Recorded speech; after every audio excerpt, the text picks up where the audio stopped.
Yamaha has announced they are bringing out an update to the Tenere World Raid, which is the kind of long-range travel version of the beloved Tenere. This new version is incorporating all of the sort of changes and updates we saw on the standard model Tenere, this one that came out this year, and then a few extra bits for the World Raid just to try and make it a little bit more comfortable, a little bit more rideable, and improve its kind of long-range touring capabilities. Which is perfect because this Tenere, when they updated it, they took a lot of the feedback riders had about the front end feeling a bit high, feeling a little bit top heavy, that kind of need for changing the throttle response for different terrains because it could be a bit docile in the sand, and then if you put all the race pipes on it, it was then a bit angry for normal terrain. So this bike incorporated a lot of those improvements, and obviously most importantly the improved suspension on the basic. This one's the Rally, but on the basic Tenere, that one got much better suspension, which was a bugbear of the 700 Tenere from pretty much when it came out. Now the World Raid already had a much better suspension package than the standard model Tenere. Now they've updated the World Raid to have a 46mm front fork from Kayaba, so it's a 3mm bigger than the old fork to give it a bit of a stiffer front end, a bit more feel, a bit more support when you're riding it hard. They've also updated the linkage at the back end, so it's still got the KYB fully adjustable shock, but it's got a different linkage on it, which has made it more progressive, so it was able to cope with bigger hits, which means Yamaha can set it up so that on small bumps it's more responsive, it's more sensitive and gives you a better ride, but then when you hit a big hole, it supports the bike a bit better. Elsewhere on the new bike, they've obviously incorporated the revised side stand switch from this one, which was designed to get smashed off less, which is always good.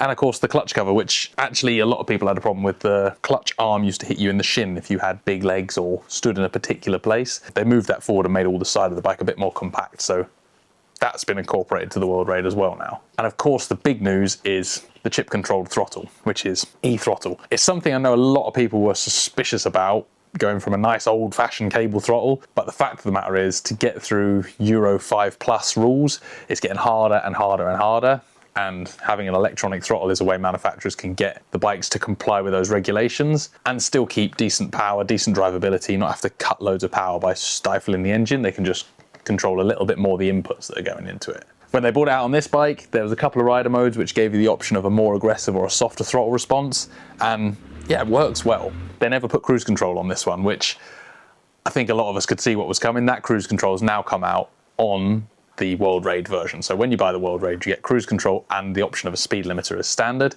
so that when you're doing that big motorway miles, you can just whack it on cruise and it just takes some of the strain out of the riding. Now, it's not something that everyone's so stoked about, but if you've done lots of motorway miles or done lots of big distance, having cruise control, it does make life easier. Whether you use it or not, it's up to you, but it's sort of something that's been missing from that bike, and it's really nice to see they've added it in. And on top of that, you get the rider modes. I think the sport one's a little bit more aggressive. I won't say that I always switch between the rider modes on this one. I've been riding this version, the Tenere Rally, this year, and I have switched between the modes quite a lot, and then I've sort of settled that I end up tending to ride it on Explore for most of the time. Here in the UK, our roads are slippery and slick at this time of year, and our trails are kind of wet, greasy and technical at the moment, so Explore just gives it a slightly softer response, which I've kind of left it in.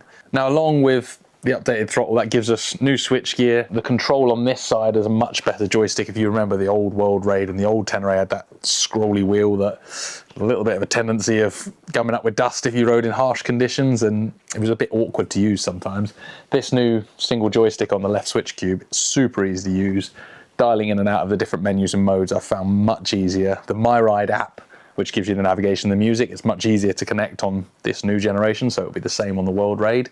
And on top of all that, you can now turn ABS off on the rear only, or off altogether, and then it will save that preset to the big ABS button on the dash. So next time you get on the bike, instead of having to go through the menu, you just press and hold the ABS button on the dash, and it puts it back to whatever your preferred setting was, whether that was all off or just the rear off. When you put it on, this new system's got cornering ABS, it has lean sensitive traction control and slide control. It's something that the Tenere has never been a bike that cried out for needing more traction and slide control, because it's had a good engine and a good kind of feel for the traction, so it's not one that needed taming down. But having that cornering ABS system, I think, is super important, especially with a bike like this that you're going to travel on. When you're doing big distances and you're tired and you're on unpredictable roads, being able to hit the brake halfway around the corner because the truck's pulled out and not crash is it's a nice safety net to have. So I think that's a really useful update. They also moved to this new style of switchgear, which has got the sort of one-touch indicator control. love it or hate it. I've been riding it all year. I absolutely hated it when I first got it, and as predicted, the more I rode with it, the more I got used to it, and it works fine. It's just one of those things you have to get used to, and that's a small price to pay for how much better the new switchgear is to use to navigate the screen. Speaking of screens, obviously, big 6.5-inch TFT dash. Okay, 6.3 inch if we're going to be precise. I wrote it down there, I knew I'd get that wrong. But the new dash is full colour, and again, compared to the previous generation World Raid, that new dash is a massive improvement. You get a lot more clear display, it's easier to navigate, and much more information on there for you. Because the other big changes on the new World Raid are to the seat and sort of the fuel tank and the bodywork around the tank area. They've made the tanks lighter, they're 1.5 kilos lighter, and they've also revised the sort of shape of the seat, the shape of the tank, to give you a bit more room to move around on. The old World Raid, it was interesting because it had really good suspension compared to a base model Ténéré, and that made it easier to ride hard off-road in some places compared to the lighter model. But then you'd start noticing the fuel tank would start being in the way of your legs and your knees, especially if you got quite aggressive on the bike. So they've tried to give it a bit more room so you can have the big fuel tanks, but maybe they get in the way a little bit less. That's what they're saying they've done. We'll wait and see, try and get ourselves stuck in a few muddy bogs and find out if that's true. But yeah, that's their aim, has been to sort of give you more room to move around on the bike. And then as a sort of enhancement to the riding 1,000,000 miles back home afterwards, there's a new bigger windscreen, and it's got removable deflectors on either side again, so you can have that kind of more cocoon feel, a little bit more of a travel bike feel to it, which is what the World Raid needs to do. Again, as with the previous World Raid, it has 20mm more travel than this one, and it equates to about 15mm more ground clearance. If you're interested in reading spec sheets about ground clearance, I don't think that actually makes a huge difference dynamically. Just the number on the screen is a different thing to the ground clearance when you're riding the bike, but it's a little bit taller and has a little bit more travel to cope with bumps and hits, especially when you're loaded up with a roll bag on the back. And with all those other little changes, they've also changed the air intake to give a little bit more low-end torque, to give it more drive off the line. That hasn't really affected peak torque and power figures, but yeah, hopefully give it a bit more punch off the bottom end. Not that that's something this bike lacked. It's always been a great bike for low-end drive, especially compared to the other ones in its class. If you're upgrading to one of these new generation Ténérés, whether it's the standard, the rally like this, or this World Raid that's just been announced, if you're coming from an older generation cable throttle Ténéré, it will feel different with the chip controlled throttle. There's no two ways about it. I did exactly that. I jumped from a Ténéré Extreme straight onto this Ténéré Rally, and the throttle felt different. It didn't quite react in the same way as the old bike did. You know, sometimes I was convinced it was not giving me everything I'd asked for. And I must admit, in that first 50, 100 miles, first tank of fuel or so, I was a bit like, I kind of wonder if I can remap it. I wonder if I can change something. I wonder if I can improve it. And actually what it took was more me just getting used to it.